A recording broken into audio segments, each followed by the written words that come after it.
નમસ્કાર, તમે જોઈ રહ્યા છો મંતવ્ય ન્યૂઝ અને શહેરથી ગામ સુધી હું આપની સાથે મહેન્દ્ર। સમાચારની શરૂઆત કરીએ તો ભરૂચથી મહત્વના સમાચાર સામે આવી રહ્યા છે, જ્યાં ભરૂચના વાતાવરણમાં પલટો આવ્યો છે। ત્યારે ભરૂચ તાલુકાના ગામોમાં ભારે પવન સાથે વરસાદ થયો છે, જ્યાં પવનના સુસવાટા સાથે વાવાઝોડું ફૂંકાયું છે। ત્યારે વાતાવરણમાં પલટો આવ્યો હતો, જ્યાં આંબાવાડી પકવતા જે ખેડૂતો છે આ ખેડૂતોને નુકસાનની ભીતિ સેવવામાં આવી રહી છે। ત્યારે ગામોમાં કમોસમી વરસાદથી ખેડૂતોની ચિંતામાં વધારો થયો છે।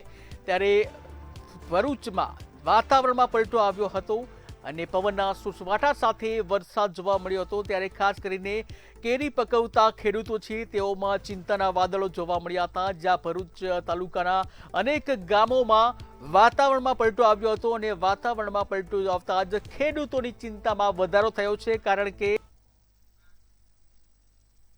અરવલ્લીના મેઘરજથી મહત્વના સમાચાર સામે આવી રહ્યા છે, જ્યાં મેઘરજમાં મિની વાવાઝોડાનું કહેર જોવા મળ્યું છે। ત્યારે મહત્વના સમાચાર સામે આવી રહ્યા છે અરવલ્લીનું મેઘરજ કે જ્યાં મિની વાવાઝોડાનો કહેર સામે આવ્યો છે।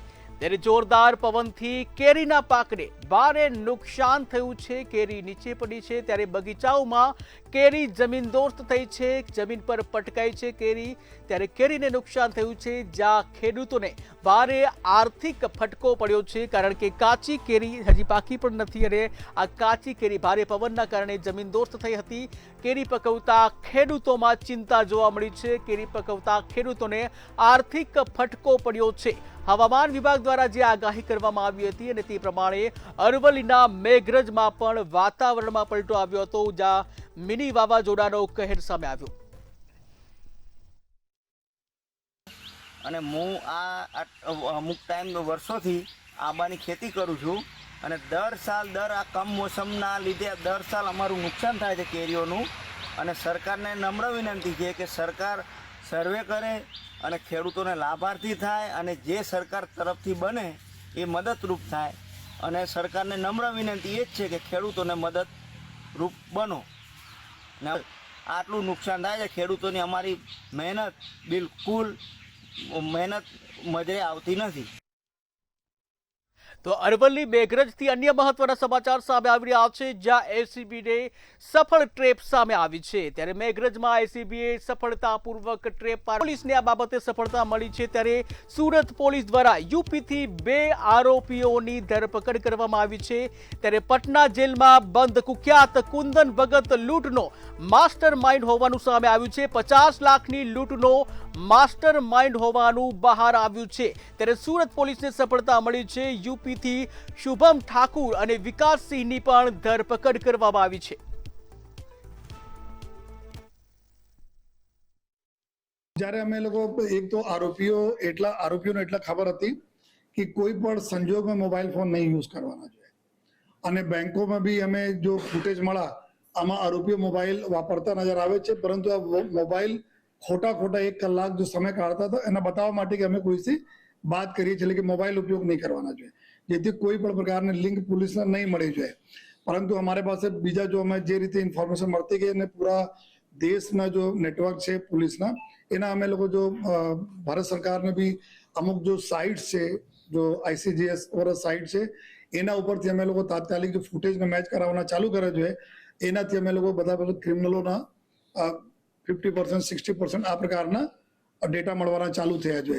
એના ફર્ધર વર્કઆઉટ કરતા અમે લોકો પહોંચ્યા જોઈએ તો શુભમના જો લોકેશન અમે લોકોને મળતી ગઈ કે આ રાયબરેલી પહોંચ્યા, ક્યાં ગયા, કઈ રીતે ગયા। તો દાહોદથી મહત્વના સમાચાર સામે આવી રહ્યા છે, જ્યાં રડિયાતી ગામે બાંધકામ સાઇટ પર એક ઈસમની હત્યા કરી હોવાનું સામે આવ્યું છે। ત્યારે દાહોદથી મહત્વના સમાચાર સામે આવે છે, રડિયાતી ગામ કે જ્યાં બાંધકામ સાઇટ પર એક ઈસમની હત્યા કરવામાં આવી છે। મોડી રાત્રે ઈસમને પથ્થરના ઘા ઝીકી હત્યા કરી હોવાનું સામે આવ્યું છે। ત્યારે ઈસમ બાંધકામ સાઇટ પર ચોકીદાર તરીકે ફરજ બજાવતો હતો અને તેની હત્યા કરવામાં આવી છે। પથ્થરોના ઘા ઝીકી નિર્મમ હત્યા કરવામાં આવી છે, જેને લઈને પંથકમાં ચકચાર મચી છે। ત્યારે ઘટનાની જાણ થતાં પોલીસનો કાફલો ઘટના સ્થળે પહોંચ્યો।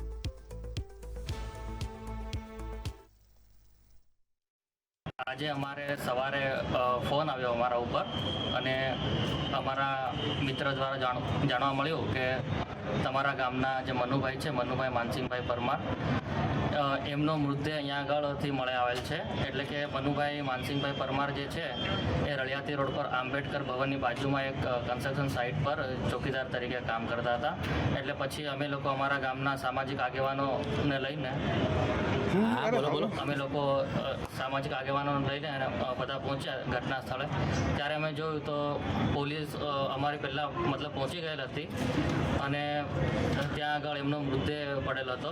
દાહોદ ટાઉન એ ડિવિઝન પોસ્ટ વિસ્તારમાં હરળિયાતી રોડ ઉપર એક અંડર કન્સ્ટ્રક્શન વિસ્તાર છે, ત્યાં એક સવારે વ્યક્તિની લાશ મળી આવી હતી. એ દરમિયાન જાણવા મળ્યું હતું કે વ્યક્તિ છે એ ત્યાં ચોકીદાર તરીકે કામ કરતા હતા અને જે નવા ગામ બોડી છે તેના વતની છે અને એમની હત્યા થઈ છે. એ બાબતે પોલીસ દ્વારા ભારતીય ન્યાય સંહિતાની કલમો હેઠળ ગુનો દાખલ કર્યો છે અને પોલીસની વિવિધ ટીમો બનાવી અને હત્યાનું કારણ શું છે, કોણે હત્યા કરી છે, એ તમામ દિશામાં હાલમાં પોલીસ તપાસ હાથ ધરી રહી છે. તો ડભોઈના સેગુવાડા ગામમાં બિલ્ડરોની મનમાની સામે આવતા ખેડૂતોમાં ભારે રોષ જોવા મળી રહ્યો છે. બેતુલ નૂર સોસાયટી પ્રોજેક્ટના બિલ્ડરો દ્વારા કેનાલને જેસીબીથી તોડી પાડવામાં આવી છે, જ્યાં સિંચાઈ માટે પાણી ન મળતા ખેડૂતોના પાકને નુકસાન પહોંચી રહ્યું છે. ત્યારે ખેડૂતોએ બિલ્ડરો અને જવાબદાર અધિકારીઓ સામે વિરોધ નોંધાવ્યો હતો. ત્યારે તાત્કાલિક ધોરણે કેનાલ ફરી બનાવવામાં આવે તેવી માંગ ઉઠાવવામાં આવી હતી. લગભગ 1.5 કિલોમીટરની આસપાસ કેનાલ તોડી નાખી છે અને અંડરગ્રાઉન્ડ એ લોકોએ છે ને ભૂંગળા નાખી દીધા છે અંદર અને ઉપર કુંડીઓ આપી છે. એ સમસ્યા એવી છે કે એ પાણી કેવી રીતના પહોંચશે ઉપર સુધીમાં, અમારા ગામ સુધી એ પાણી કેવી રીતના આવશે. એ લોકોએ અમને એવું કીધું કે એ પાણી સુધી આવી જાય, પણ કેવી રીતે આવશે પાણી? જો આ પાણી સક્સેસફુલ ના જાય તો અમારે ક્યાં જવું? અમે ખેતી પર નિર્ભર રહેલા છે. તો આજે નાનો માણસ ખેડૂત જેની પાસે 2 વીઘા જમીન હોય એ કેવી રીતે ગુજરાન એમ ચલાવી શકશે? પાણી જે કેનાલ આવી રહી હતી એ અત્યારે કેનાલ આ સાઈડ સોસાયટી બની રહી છે બાજુમાં, એ લોકોએ તોડી નાખી કેનાલ. હવે પાછળમાં 700-800 વીઘા જમીન જે ખેડૂતો ધરાવતા હતા એમાં અત્યારે પાણી આવા લાયક જ નહીં રહ્યું. પાછલા પડજામાં ખેડૂતો હવે શું કરશે પાણી વગર? ખેતી કઈ રીતે કરશે? કેમ કે આમાં કપાસ, તુવેર, ડાંગર, ઘઉં, મકાઈ બધી ખેતી કરતા હતા. હવે અત્યારે પશુપાલકો ક્યાં જશે પાણી વગર? કેમ કે વર્ષથી પાણી બંધ થયું છે ને આ લોકોએ કેનાલ તોડી નાખી છે. કેટલી લાંબી તોડી છે? લગભગ 1.5 કિલોમીટર કેનાલ તોડવામાં આવી છે. આજુબાજુ 40 થી 50 વીઘાની અંદર કોટ મારજો. કોટની બાજુમાં આજુબાજુમાં આવેલા ખેતર છે. એ ખેતરમાં તુવેર, દિવેલા, કપાસ ઘણા પાક કર્યા હતા, ઘઉં કર્યા હતા. હવે એ પાણી લેવાનું જ્યારે થશે અમારા પાછળ ભવિષ્યમાં, હમણાં તો કેનાલ 2 વર્ષથી 2.5 વર્ષથી બંધ છે, પણ ભવિષ્યમાં જ્યારે બી ચાલુ થશે પાણી તો એ પાછળવાળા ખેડૂતોને લાભ શું? અને ખરેખર એ ખેડૂતોએ પોતાની જમીન ભોગવટ આપીને કેનાલને બનાવી હતી સરકારે, પણ આજે એનો કોઈ મતલબ નહીં રહ્યો એવું આ બિલ્ડરો કરી રહ્યા છે. તો રાજકોટમાં ફૂડ વિભાગે કડક કાર્યવાહી હાથ ધરી છે, જેમાં ઇન્દિરા સર્કલ અને પ્રેમ વાટિકા રેસ્ટોરન્ટમાંથી લેવાયેલા પનીરના નમૂનાઓ સબસ્ટાન્ડર્ડ જાહેર કરાયા છે. વાવડી ડેરી ફાર્મમાં જે હાથ ધરવામાં આવી હતી, જ્યાં ફૂડ સેફ્ટી એક્ટ હેઠળ કુલ 11 જગ્યાએથી પનીર, ચીઝ, શ્રીખંડ, મસાલા અને અનેક વસ્તુઓ છે તેના નમૂના લેવામાં આવ્યા હતા. ત્યારે શ્રીખંડ સહિતના જે નમૂના લેવામાં આવ્યા હતા અને નાગરિકોને શુદ્ધ ખોરાક મળે તે માટે કાર્યવાહી પણ ચાલુ છે.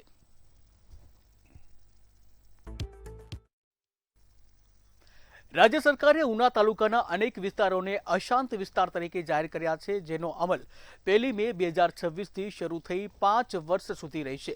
ત્યારે ડિસ્ટર્બ્ડ એરિયાઝ એક્ટ 1991 હેઠળ લેવાયેલા આ નિર્ણય મુજબ ઉના પોલીસ સ્ટેશનના વોર્ડ નંબર 1, 2 અને 4 સહિત આસપાસના 500 મીટર વિસ્તારને આવરી લેવામાં આવ્યો છે. અહીં મિલકતના કોઈપણ સોદા માટે પ્રાંત અધિકારીની પૂર્વ મંજૂરી લેવી ફરજિયાત રહેશે અને બંને પક્ષે એફિડેવિટ પણ આપવું પડશે. 2023ની વાત છે આ, કે 2023માં જે તુલસીધામ સોસાયટી છે, જે આપણા સંપૂર્ણ હિન્દુ વિસ્તાર હતો, ત્યાં વિધર્મીઓ દ્વારા સૌપ્રથમ એક મકાન લેવામાં આવ્યું. ત્યારબાદ ધીરે ધીરે કરીને આ લોકો દ્વારા ઊંચા કિંમતના જે મકાનો હતા એ સસ્તા ભાવમાં લેવાનું ચાલુ થયું. ત્યારે આપણે અમારી પાસે દીપકભાઈ સોલંકી, જે લાઈફ કેર હોસ્પિટલમાં મેડિકલ ચલાવે છે, અને સાથે સાથે તુલસીધામના તમામ રહીશો અમારી કાર્યાલયે આવ્યા અને આખું સંદર્ભમાં પૂરી અમને માહિતી આપી કે ભાઈ આવું ચાલુ થયું છે ઉનામાં, આને રોકવા માટે આપણે કંઈક ને કંઈક અસાનધારો લાવવો પડશે. એના માટે પછી અમે 2023માં નક્કી કર્યું કે ભાઈ આપણે પ્રાંત કચેરીએ આવેદન આપશું, મામલતદાર કચેરીએ આવેદન આપશું, ઉનાના ધારાસભ્યશ્રીને આવેદન આપશું અને એવી માગણી કરીશું ગુજરાત સરકાર પાસે કે ઉનામાં વહેલામાં વહેલા અસનધારો લાગુ પડે. જી, લોકોની વિવિધ રજૂઆતો હતી તેને ધ્યાને લઈને સરકારશ્રી દ્વારા નોટિફિકેશન બહાર પાડવામાં આવ્યું છે, જે 1/5/2026થી અમલી થયેલું છે અને 30/4/31 સુધી તે અમલમાં રહેશે. મુખ્ય વિસ્તાર તુલસીધામ સોસાયટી છે, તે ઉપરાંત ગોલ્ડન સોસાયટી, MK પાર્ક, સહજાનંદનગર વગેરે અલગ અલગ વિસ્તારો એમાં સામેલ છે, શામળાજી સહિત. અમદાવાદમાં એસઓજી ક્રાઇમ બ્રાન્ચે મોટી કાર્યવાહી કરીને ડુપ્લિકેટ ઇલેક્ટ્રિકલ વાયર બનાવતી ગેરકાયદેસર પ્રવૃત્તિઓનો પર્દાફાશ કર્યો છે. RR કેબલ, પોલીકેબ અને ડી-લિંક જેવી જાણીતી કંપનીઓના નકલી માલ સાથે એક આરોપીને ઝડપી લેવામાં આવ્યો છે, જ્યાં પોલીસે પ્રિન્ટેડ બોક્સ, સ્ટીકર, પેકિંગ સામગ્રી અને નેટવર્ક કેબલ સહિત કુલ 16.56 લાખનો મુદ્દામાલ જપ્ત કર્યો છે.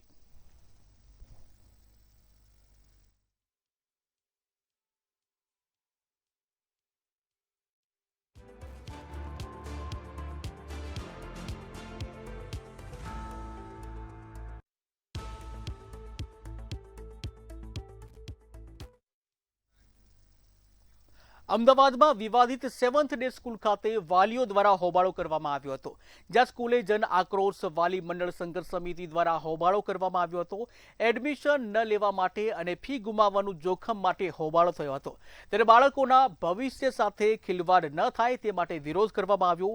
સરકાર હસ્તક શાળાનું સંચાલન સ્કૂલને મળતા વાલીઓમાં રોષ જોવા મળ્યો છે. શાળાએ જે ખોટા દસ્તાવેજોના આધારે જે વખતે માન્યતા લીધી હતી એની પર હાલ સમગ્ર બાબત નામદાર હાઈકોર્ટમાં પેન્ડિંગ છે.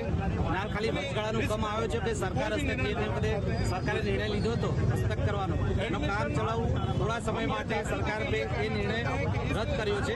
ફરીથી એનો એ નિર્ણય આવી શકે એમ જેવી શક્યતા છે. એટલે આ કાર્યક્રમના માધ્યમથી આપના માધ્યમથી જણાવવા માંગીએ છીએ કે વિદ્યાર્થીઓના વાલીઓ આ શાળાના ડોક્યુમેન્ટો બધા ચકાસીને જ એડમિશન લે, કેમ કે શાળાએ એના કોઈ પણ ડોક્યુમેન્ટની પૂર્ણતા કરી છે નહીં.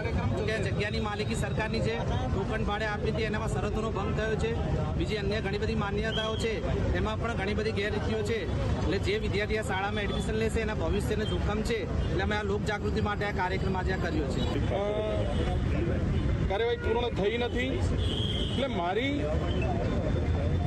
7 ડે જન આક્રોશ વાલી સંઘર્ષ સમિતિની તરફથી સમગ્ર વાલીઓને અને સમાજને એક જ વિનમ્ર અપીલ છે કે શાળામાં પ્રવેશ મેળવતા પહેલા આ સમગ્ર ત્રુટિઓ યથાવત છે કે નહીં એની તપાસ થવી જોઈએ અને ત્યારબાદ જ આપણા બાળકોનું ભવિષ્ય સુરક્ષિત કરી અને બાળકોનું ભવિષ્ય ક્યાંય ન જોખમાય એ પ્રકારે આ શાળામાં પ્રવેશ મેળવવો જોઈએ. હું એડમિશન આમાં લેવા માંગતી નથી, કેમ કે આ સ્કૂલના પુરાવા પ્રોપર છે, એની માન્યતા ચાલુ છે કે નથી ખબર નથી. અને બીજી વાત સેફટી તરીકે બી થોડો ડર બેસી ગયો છે કે સ્કૂલમાં સેફટી છે કે નહીં છોકરાઓને. અને હું બીજા બી પેરેન્ટ્સને જ કહેવા માંગીશ કે તમે જો આમાં એડમિશન લો તો પોતાની રિસ્પોન્સિબિલિટી પર લેજો કે છોકરાઓ સેફ છે કે નહીં, આની માન્યતા ચાલુ છે કે નહીં, પછી એડમિશન લીધા પછી તમારી ફીસ પરત મળશે કે નહીં, એ બધા ક્વેશ્ચન છે આમાં જોવા જેવી વાત છે. એટલા માટે હું બધા પેરેન્ટ્સને જ અપીલ કરીશ કે એડમિશન લીધા પહેલાં 100 વાર વિચારજો.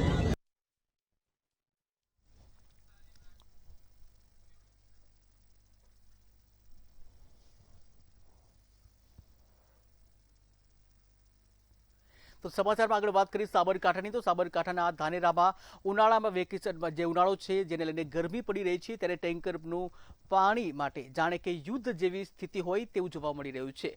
અયોગ્ય આયોજનના કારણે આજે આખું શહેર તરસ્યું બની ગયું છે. જે 3 વર્ષથી વહીવટદાર શાસન છે અને ધાનેરાનું જે કહેવામાં આવે છે કે માળખું અથવા વહીવટ એકદમ ખાડી ગયેલ છે. ધાનેરાની જનતા અત્યારે પાણી માટે વલખા મારી રહી છે અને નાહવાની વાત છોડો પણ પીવાનું પણ સ્વચ્છ પાણી ધાનેરાની જનતા સુધી પહોંચી શકતું નથી. અત્યારે જુદા જુદા ટેન્કરો દ્વારા કે જે વ્યક્તિગત રીતે પાણી લોકોને પહોંચાડી રહ્યા છે એ પણ એવી જાહેરાત કરે છે કે અમે સેવા કરી રહ્યા છીએ. છેલ્લા 3 દિવસથી ધાનેરા નગરમાં પાણીની એટલી બધી સમસ્યા છે કે લોકોને પીવા માટે પાણીના પણ ફાફા છે. તમે જોઈ શકો છો ટોકન બધું ખાલી પડ્યું છે અને છેલ્લા 3 વર્ષથી વહીવટદારનું શાસનમાં એકદમ લોકો ત્રાહિમામ ત્રાસ છે. છેલ્લા અગાઉ નર્મદા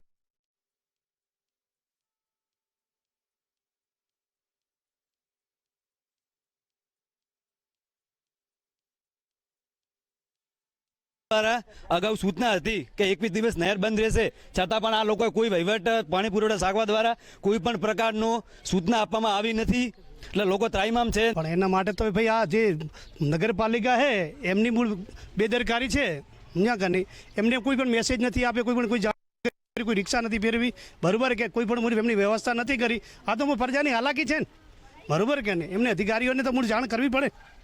નગરપાલિકા આ રીતે જો વહીવટ કરતી હોય તો આ વહીવટ સારો યોગ્ય નથી, બરોબર કે નહીં? ધાનેરામાં હાલ જે પાણીની સમસ્યા છે એના માટે નગરપાલિકા દ્વારા ટેન્કર દ્વારા અને બીજું 1-2 બોર જે બાકી હતા, બંધ હતા હાલતમાં, એને શરૂઆત કરીને દરેક વિસ્તારમાં પાણી પહોંચે એવી વ્યવસ્થા કરવામાં આવી છે.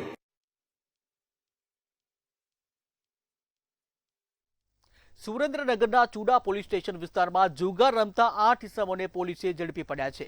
જોબાળા ખાંડિયા જૂના માર્ગે નર્મદા કેનાલ પાસે દરોડા પાડવામાં આવ્યા હતા, જ્યાં પોલીસે રોકડ ₹85,520 સહિત કુલ ₹2,15,520નો મુદ્દામાલ કબજે કર્યો છે, જેમાં 8 મોબાઈલ ફોન અને 6 મોટરસાયકલ પણ જપ્ત કરવામાં આવ્યા છે. એલસીબી અને પેરોલ ફરલો સ્કોડની સંયુક્ત કાર્યવાહીમાં ચોક્કસ બાતમીના આધારે દરોડા પાડવામાં આવ્યા હતા અને તમામ આરોપીઓ સામે ચુડા પોલીસ સ્ટેશનમાં ગુનો નોંધી આગળની કાર્યવાહી હાથ ધરવામાં આવી છે.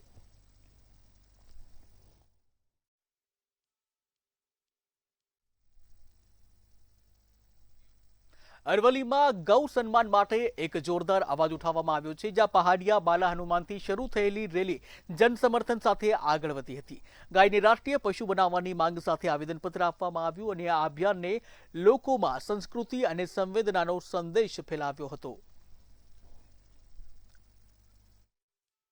આજે ગૌ માતાને રાષ્ટ્રમાતાનો દરજ્જો અલાવવા માટે અમે અહીંયા ભારતના બધા સંતોને સહયોગ કરવા માટે અમે ગૌ માતાને લીધે અમે બધા પાડિયા હનુમાન મંદિરથી આપણે મામલતદાર કચેરીમાં આવ્યા છે અને અમે ગૌ માતાનો હક માંગીએ છીએ કે ગૌ માતાને રાષ્ટ્ર માતાનો દરજ્જો આલો. ગૌ માતા અમારા રોડ ઉપર રત છે, એ પબ્લિકનું બધાનું, અમારું ભારતનું સંત સમાજનું બધાનું એ જ નિવેદન છે સરકાર જોડે છે કે ગૌ માતાને રાષ્ટ્રીય માતા બનાવો અને સારી સેવા અને સન્માન અને સુરક્ષા આપો. બનાસકાંઠાના પાલનપુરમાં માનસરોવર ફાટક નજીક એક રહેણાંક મકાનમાં એસઓજી પોલીસે ગાંજાના જથ્થા સાથે એક શખ્સને ઝડપી પાડ્યો છે. મૂળચંદ સલાટ નામના આરોપી પાસેથી ગાંજાનું વેચાણ થતું હોવાનું સામે આવ્યું છે, ત્યારે પોલીસે કુલ 24,700 જે કહી શકાય કે કુલ 24.થી વધુનો જે ગાંજો છે ઝડપી પાડવામાં આવ્યો છે. 12.42 લાખ રૂપિયાનો મુદ્દામાલ પણ જપ્ત કરવામાં આવ્યો છે. ત્યારે પાલનપુર પોલીસ મથકમાં એનડીપીએસ એક્ટ હેઠળ ગુનો દાખલ કરી વધુ તપાસ શરૂ કરવામાં આવી છે.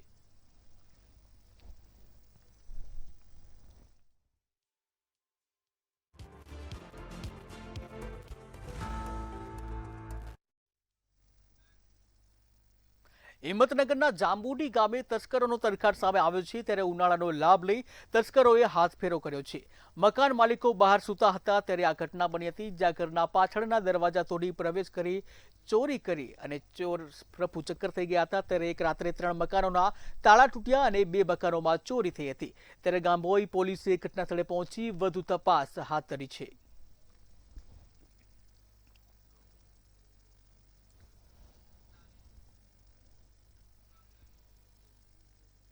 ત્યારે કોસમાડાની શાંતિભરી ધરતી પર એક દિવસ ઐતિહાસિક બન્યો છે. નરેશ પટેલ અને ટ્રસ્ટીઓની હાજરીમાં ખોડલધામ માટે એક ભવ્ય સપનાનું જે આકાર મળ્યો છે, ત્યારે જમીન સંપાદનના નિર્ણય સામે ભવિષ્યના શૈક્ષણિક અને સામાજિક સંકુલની રચના થઈ છે.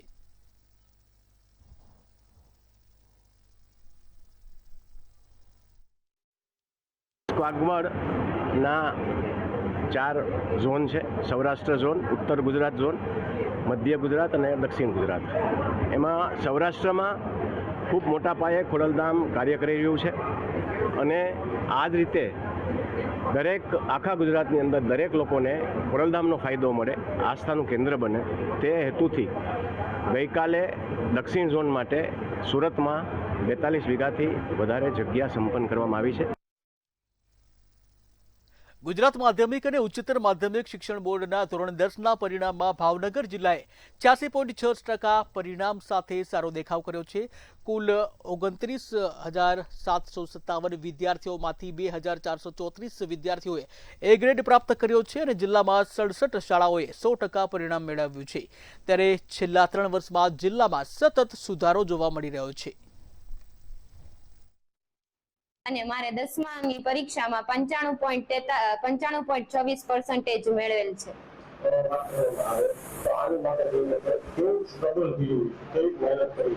જે દરરોજ જે ટોપિક ભણાવે એ ટોપિક ઘરે આવીને રિવિઝન કરવાનું, ડેઈલી ટેસ્ટ આપે, એમાં જે માર્ક કપાય એ ફરીથી આવીને રિવિઝન કરું.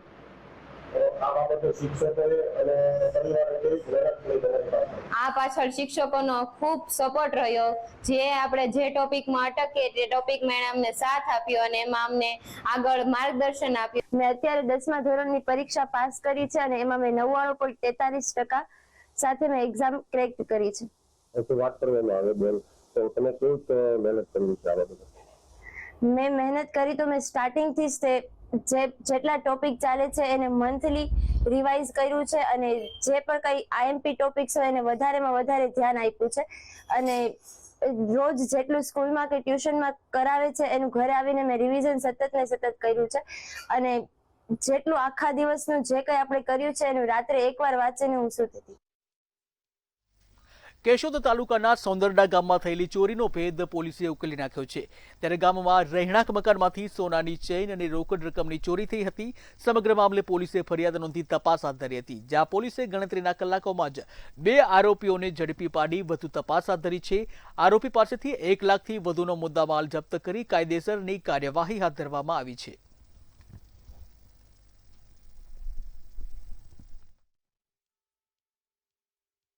આ મામલે કાર્યવાહી થઈ છે. ત્યારે જેસીબીથી 500 મીટર કેનાલ તોડતા બિલ્ડર સામે લાલ આંખ કરવામાં આવી છે.